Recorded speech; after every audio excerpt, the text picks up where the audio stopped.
उत्तराखंड में भू कानून नहीं आया और हमारे लोग जागरूक नहीं हुए तो एक दिन ऐसा भी आएगा जब यूपी के लोनी और नूरपुर की तरह हम लोगों को भी अपने घर के बाहर यह घर बिका हुआ के पोस्टर लगाने पड़ेंगे।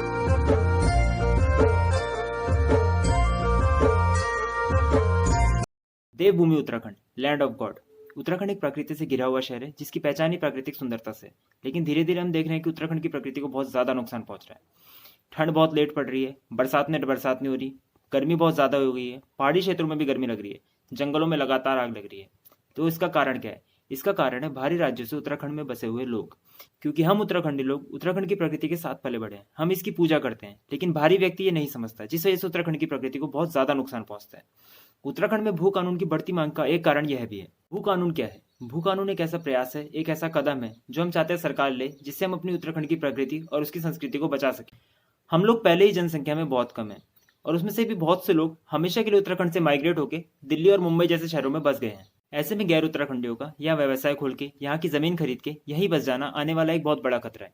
हमारे उत्तराखंड में कुल 12% कृषि भूमि है और हमारे पहाड़ के कुछ सीधे साधे लोग बहुत थोड़े पैसों के लालच में अपनी जमीनें किसी भी समुदाय के लोगों को बेच दे रहे हैं, जहाँ पे वो लोग रिसोर्ट, कैफे, पंचर की दुकान आदि खोल के हमेशा के लिए वहीं बस जा रहे हैं, जिस वजह से इनकी जनसंख्या तो वहाँ बढ़ ही रही है, साथ में प्रकृति का भी नाश हो रहा है और हमारी संख्या लगातार कम हो रही है। मैं आपको कुछ डेटा बताता हूँ। पूरे विश्व में सेकंड हाईएस्ट पॉपुलेशन इस्लाम की है।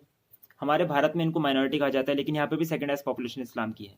उत्तराखंड में भी सेकंड हाईएस्ट पॉपुलेशन इस्लाम की ही है, घंटा माइनॉरिटी। अब अगर 2011 के आंकड़े देखे जाएं तो हमारे उत्तराखंड में सबसे ज्यादा पॉपुलेशन 82% थी हिंदुओं की, उसके बाद 15 से 16% इस्लाम की, फिर 0.37% ईसाइयों की, उसके बाद अदर्स थे। लेकिन आज कोई भी अंदाजा लगा सकता है कि ये कितनी तेजी से बढ़ रहे हैं और किस जनसंख्या तक ये लोग पहुंच चुके हैं। लेकिन फिर भी मैं आपको एक डेटा बता देता हूँ कि आज हमारे हल्द्वानी में इनकी सबसे ज्यादा जनसंख्या है 32% उसके बाद ये है काशीपुर में 36%, फिर है रुड़की में 24%, फिर है हरिद्वार में 16%, फिर है रुद्रपुर में 16%, उसके बाद देहरादून में 12%। और हमारे पौड़ी गढ़वाल का कोटद्वार तो ये लोग घेर के बैठे हैं, वहां तो इनकी सब्जी मंडियां चलती हैं। और इन शहरों के जिन भी एरियाज में ये लोग मेजोरिटी में है, वहां पर हमारे समुदाय के लोग ना ही चैन से रह पाते हैं, ना व्यवसाय कर पाते हैं और ना ही कोई धार्मिक कार्यक्रम कर पाते हैं, क्योंकि उनको करने ही नहीं दिया जाता।